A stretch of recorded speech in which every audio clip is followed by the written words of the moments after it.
2021년 1월 29일 금요일 지혜로운 큐티 생활 시작하도록 하겠습니다.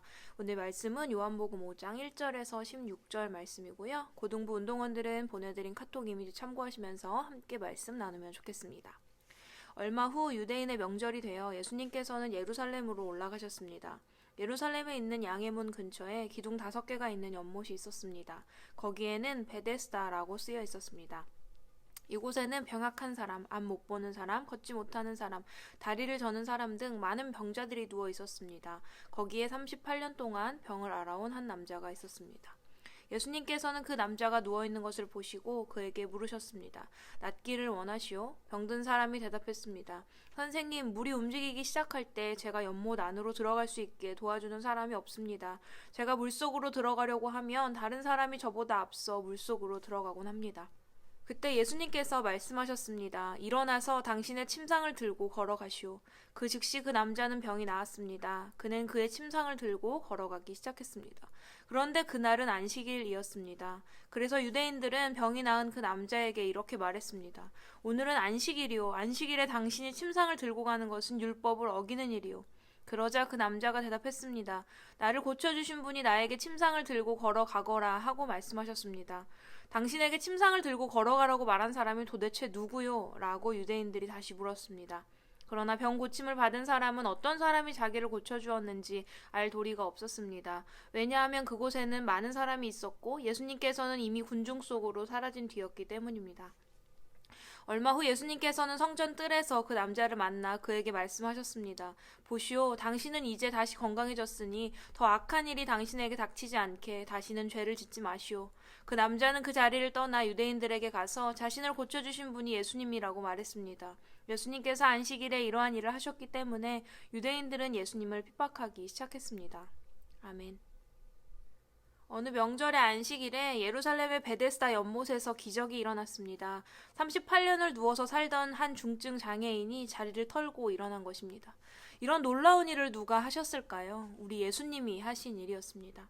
베데스다 연못에는 항상 많은 중증 병자들이 모여 있었습니다. 그 이유는 그 연못에 가끔 천사가 내려와 물을 움직일 때가 있는데 그때 그 물속에 1등으로 들어가는 자는 병을 고침받는다고 믿었기 때문입니다. 그래서 그곳에 모여있는 자들은 그 물속에 자신이 1등으로 들어갈 수 있기를 기대했습니다.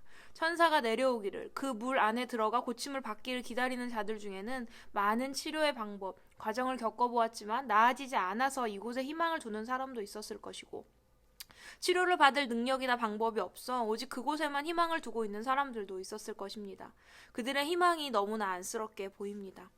희망과 소망은 일반적으로 비슷한 말처럼 쓰이지만 성경에서는 큰 차이가 있습니다. 희망은 확률에 근거한 기대입니다. 된다는 보장이 없다는 뜻이죠. 하지만 소망은 하나님의 말씀에 근거한 기대로 반드시 이루어지는 일입니다. 천사가 올 확률, 혹 천사가 오더라도 1등으로 물에 들어갈 확률은 얼마나 될까요?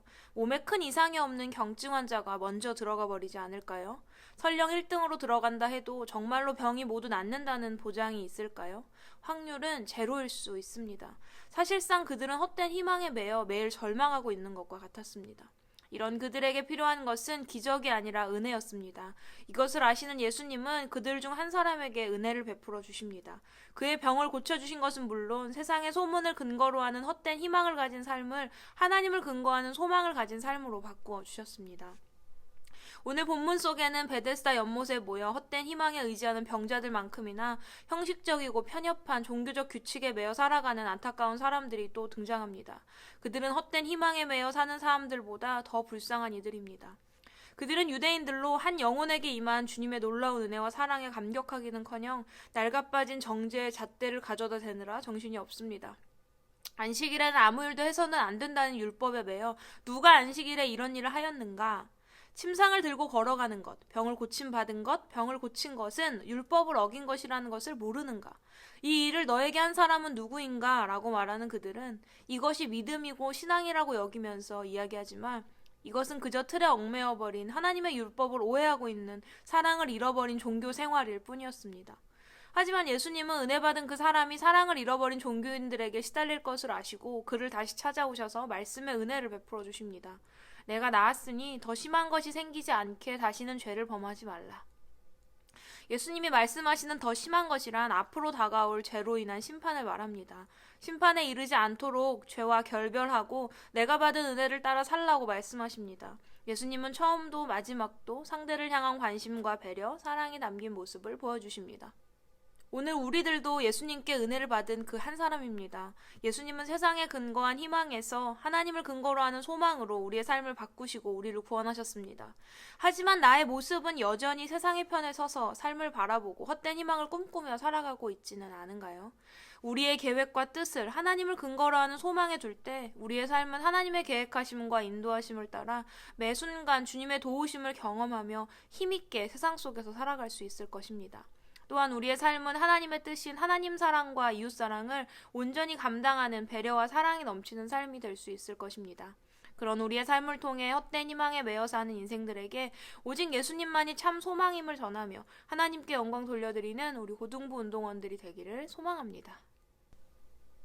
지혜로운 큐티 생활 111번째 시간이었습니다. 자신의 병이 나을 수 있는 방법을 찾았다고 생각했지만 그것은 확률이 제로에 가까운 세상에 근거를 둔 희망이었던 자들의 모습이 오늘 나의 모습은 아닌가라는 생각을 깊게 해보게 되는 오늘 말씀이었습니다. 예수님이 베풀어 주신 은혜와 구원을 통해 하나님을 근거로 하는 소망을 가지게 된 병자의 삶처럼 저의 삶도 여러분의 삶도 변화되기를 소망해봅니다. 오늘의 퀴즈 드립니다. 첫 번째. 많은 병자들이 누워있던 연못의 이름은 무엇이며 그들은 왜 그곳에 누워 있었나요? 두 번째, 그들에게 진정으로 필요한 것은 무엇이었으며 예수님은 그중 한 사람에게 어떤 일을 하셨나요? 세 번째, 오늘 나는 세상에 근거하는 희망을 가지고 살아가나요? 아니면 하나님에 근거한 소망을 가지고 살아가나요? 앞으로 나의 삶은 무엇을 중심으로 살아가야 할까요? 또 어떤 모습으로 살아갈 수 있을지 적어보세요. 벌써 일주일이 다 지나갔습니다. 계속해서 토요일 저녁 8시에는 온 오프라인 모닥불 기도회가 진행되고 있는데요. 우리 운동원들의 참여가 점점 저조해지고 있는 상황입니다. 모두들이 2021년 마음을 모아서 시간을 내어 잊지 말고 꼭 참여해 주시면 좋겠습니다. 기쁜 마음, 정성 다하는 마음으로 주일 예배 때 만났으면 좋겠습니다. 샬롬.